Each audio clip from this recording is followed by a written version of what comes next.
done, I still stand. Bring the water, bring the thunder and the storm. I don't care, I won't break my stride.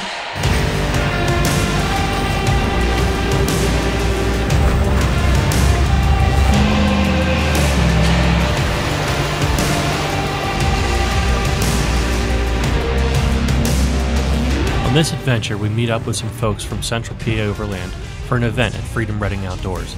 This wasn't exactly an overlanding event with some calm trails through a state forest. This was noisy and dirty, and while we had a great time, it resulted in repairs for each of us. Stick around as Overlanders crash Muddfest 2023.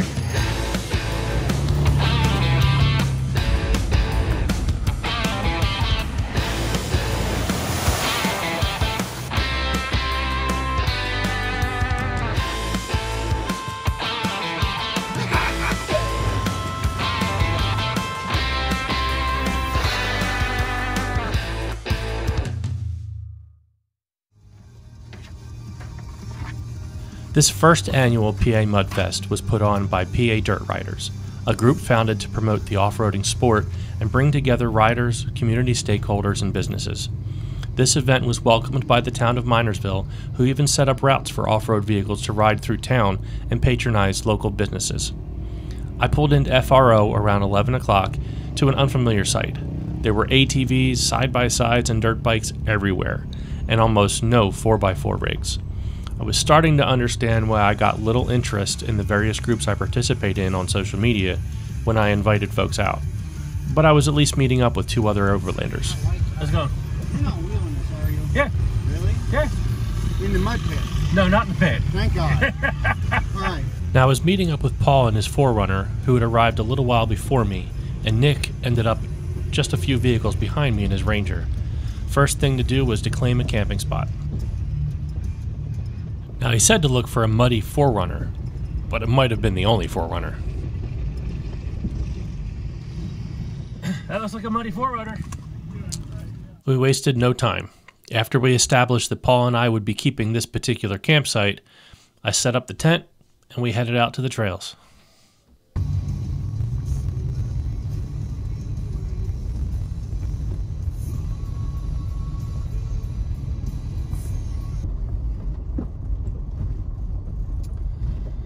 So this weekend's adventure is the Pennsylvania Muddfest 2023 at Freedom Reading Outdoors.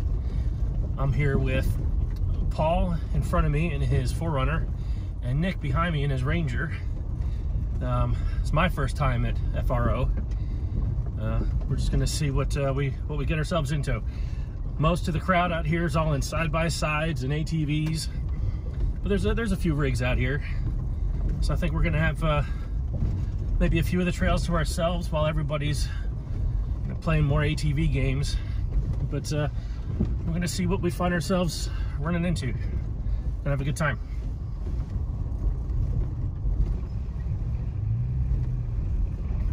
I'd expected more mud at Muddfest, but we would find this dust getting into everything, and the smell of petroleum in the air made this very different than the clean forest roads we're accustomed to. We rode around for a while, double backing on dead ends and just learning the property, but it wouldn't be long before we came upon our first sketchy recovery.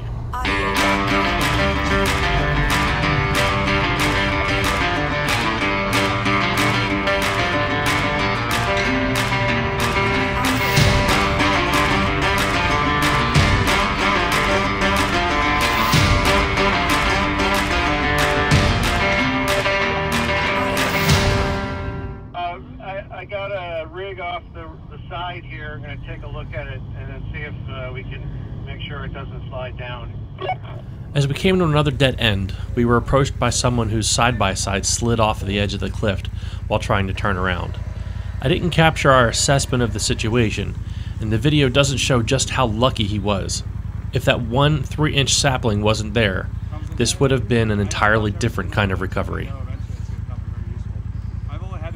There was a lot of discussion on the best approach to recover the side-by-side, but ultimately we linked up with one tree with a tree saver and snatch block and the 4Runner's winch to anchor the vehicle to the side of the cliff preventing it from falling further down, and then used the side-by-side winch to pull it up and forward from another tree. We then pulled the side-by-side the rest of the way up with the Forerunner.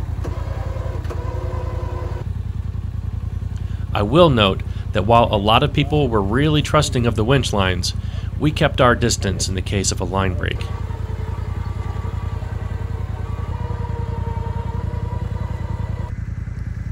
All said and done, the owner was able to drive away without further incident, and we were off to Skid Plate City.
Skid Plate City was an obstacle marked on Onyx Off-Road that said it would put our skid plates to the test. There were multiple lines to take, but it would give the FJ's steps a decent pounding. I don't know why I haven't removed them yet. Down ahead, I think we're okay. This will be fun.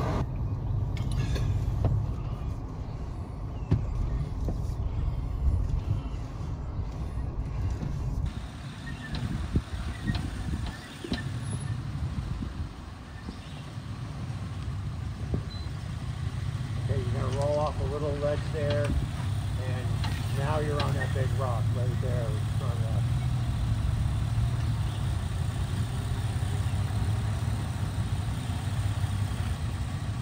You're about ready to roll off.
Paul and Nick opted to take the bypass, but I don't think it was that much less difficult.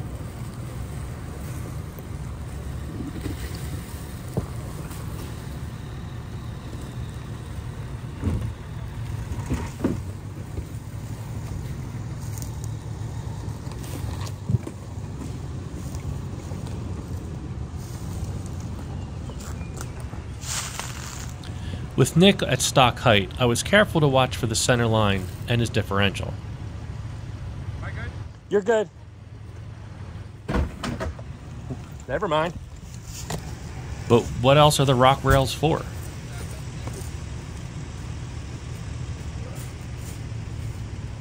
That's just your skid plate. I mean your rock rail. Yep. Yeah. slow, slow. You're about to hit with the rear wheel. You're going to buckle up. Yep. But that was all rail.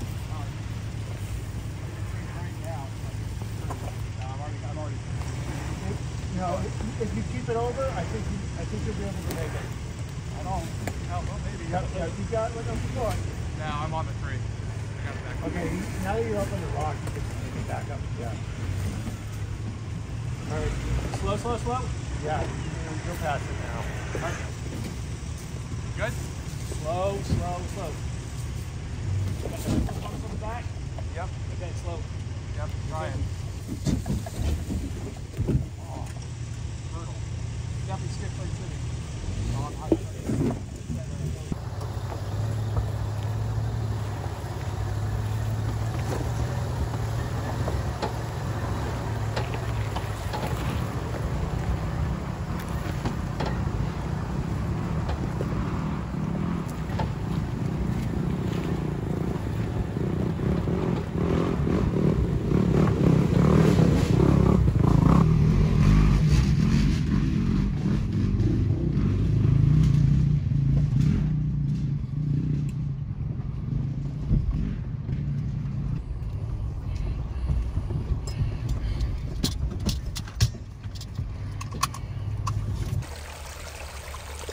As we continued along this section, we stopped to scout ahead this spot that might have given some difficulty. I stayed down to spot. But as Paul and Nick approached, they had found that the Ranger's power steering went out. We made the decision to power through turning around and heading back to camp to better assess. We scanned the codes on the Ranger, and Nick was able to get power steering back after pulling the battery terminal. But since the sun was nearing the horizon, we decided to call it a day and see how things were in the morning. I made a quick meal, we chatted for a while, and I retired to my tent. But it was a long night, to say the least.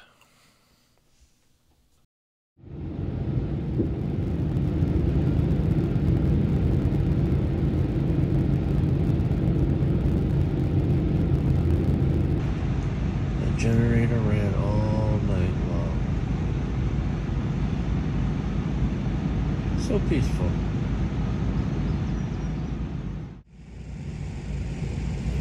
Well, noisy festival or not, if you know our channel, you know we like to cook a decent meal at camp. This morning would be no different.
As we planned our day out, Nick chose to ride with some other friends, leaving his Ranger behind. Later, he would take it for a short ride and power steering would go out again, so it was probably for the best. Paul, on the other hand, had a need to get muddy. But there's no way I'm taking the FJ through those pits. Before all that, I thought we'd take a run around all of the campsites, just to give you an idea of what the event looked like.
We descended this steep rocky trail down to the pits early enough that there were few people.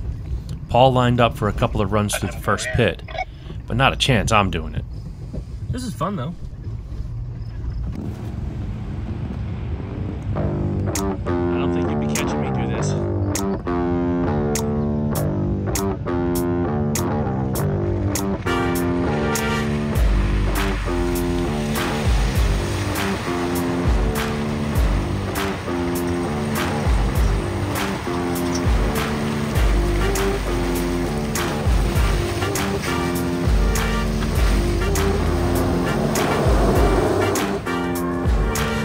Nope, not gonna do it.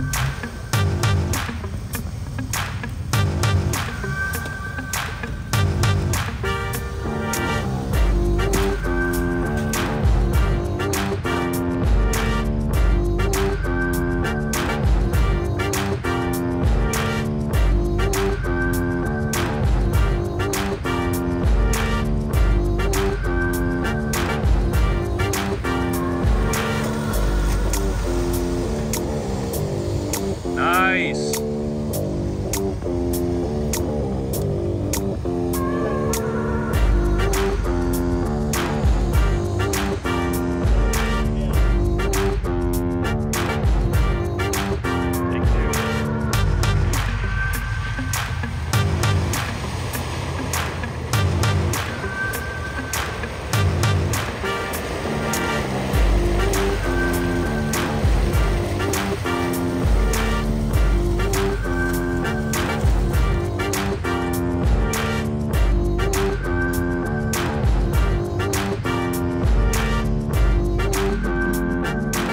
Didn't look all that bad. I mean, I've dealt with worse in the Jersey Pine Barrens.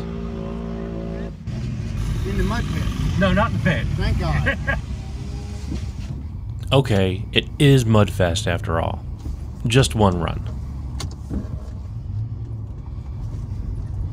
Here we go.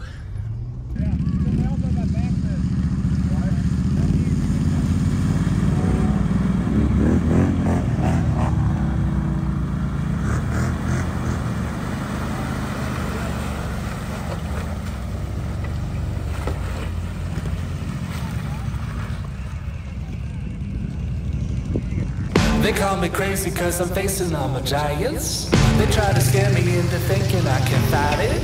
They tell me I should never even think of trying. But that's just me, I'm gonna live out in defiance.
Well, I guess when you're in Rome.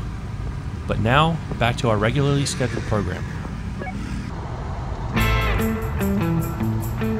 From there, we continue our exploration, but little did we realize the mud pits would come back to haunt us before long.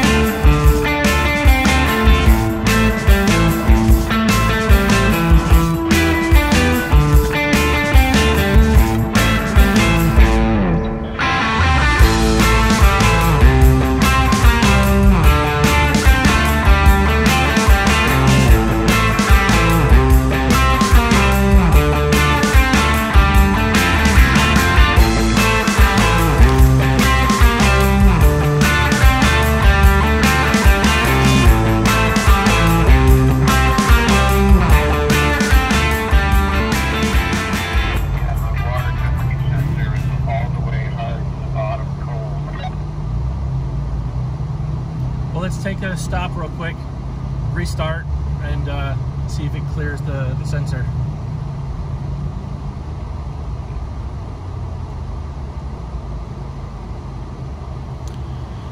So we popped the hood. After checking the codes, finding steam escaping from the radiator and a persistent leak of fluid, we figured it was a punctured radiator. We let the engine cool and began a trip back to the road for the easiest path for AAA. Luckily, after a couple of stops, we found it wasn't a leak, just the condensated steam. So the temperature gauge still keeps on going all the way up. The coolant's full, no leak. But with that code saying the sensor's bad, seems like maybe the pump isn't activating, so you're not getting any circulation. So we're gonna head back to base camp now just to be safe. Actually, my temperature's all the way up now too. My turn. Yeah, I know, I definitely want to pull over. I want to make sure nothing's wrong. Well, with both vehicles overheating, we needed to take a look for another cause. We'd never gone through that much mud before, and never considered that we could have coated the radiator in mud that then dried and prevented the fan from keeping the coolant from boiling over. That alone, like, might not have been able to diagnose it correctly. Okay. Well, luckily Paul had a hand pump water tank, which gave us enough to then get to a local DIY car wash. I would later need to return 2 more times to get the radiator sufficiently clean, but this did the trick.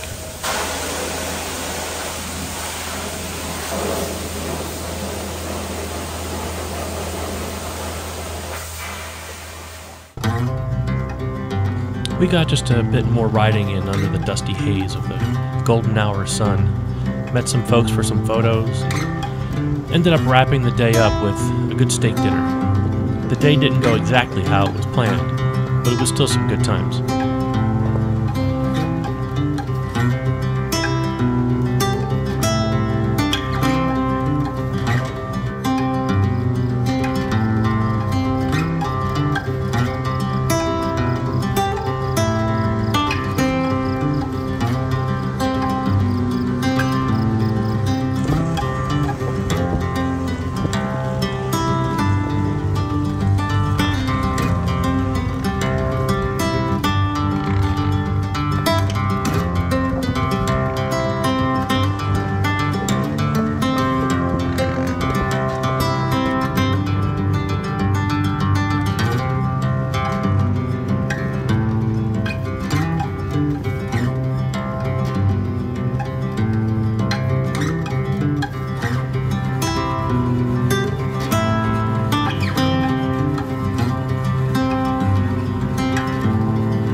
Day 3. Gonna head down, get some drone footage,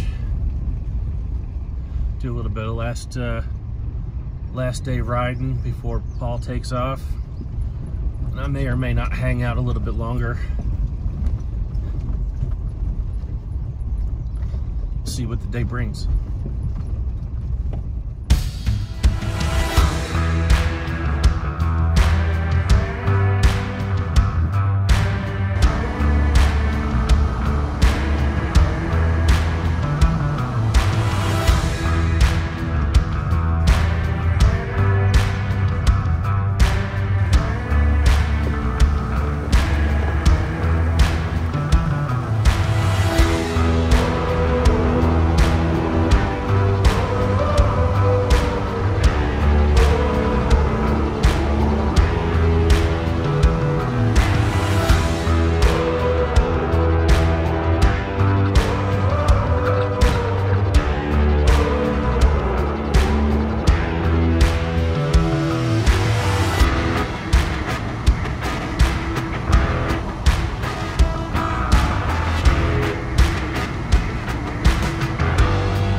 And that's where things took a turn for the worse.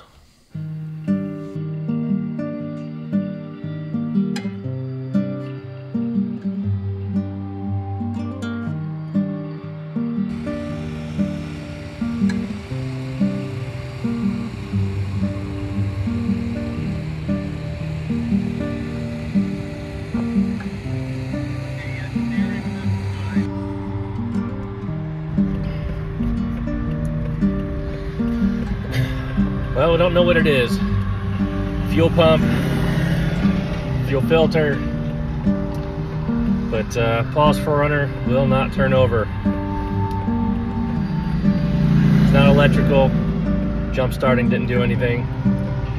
So we're pulling him to the road.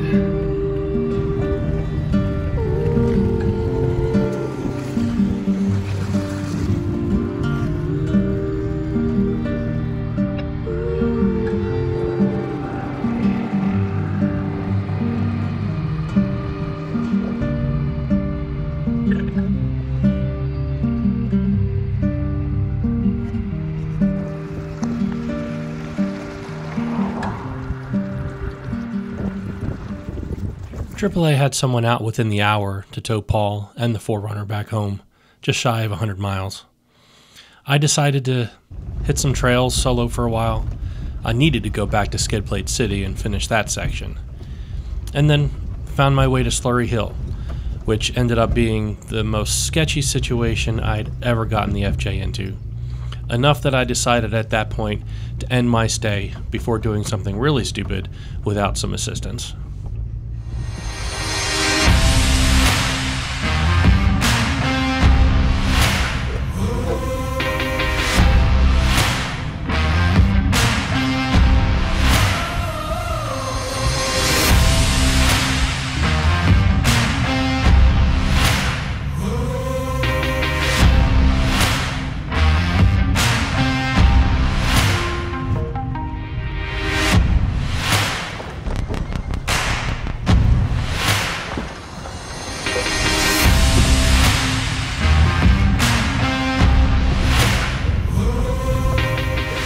Well, I already took the left route, so I figured I'll go the other way.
This is that really sketchy spot.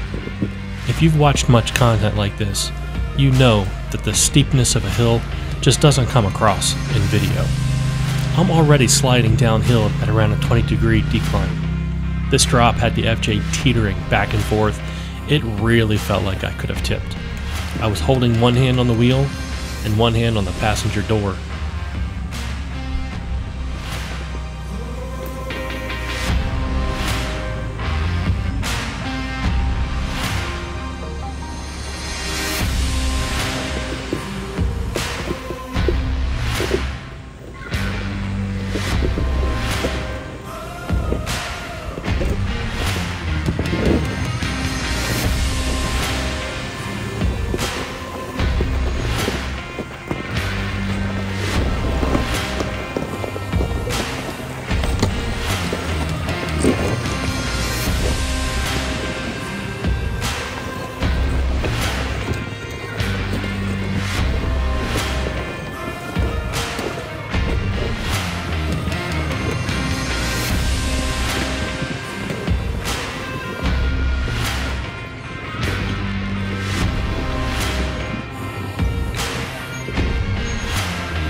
And with that, it was back to the campsite to pack up, head out. Ultimately, I had a great time at Muddfest and would strongly consider doing it again with the right company. But I will likely steer clear of the mud pits. Ultimately, Nick's Ranger electric power steering went out, had to be replaced, along with the ABS harness. Nothing to do with any damage he received at the event. Paul, on the other hand, he needed a fuse, so I guess it was electrical after all. Me, I ended up replacing a punctured radiator and a well-worn rear drive shaft. Clean the mud out of those U-joints, folks.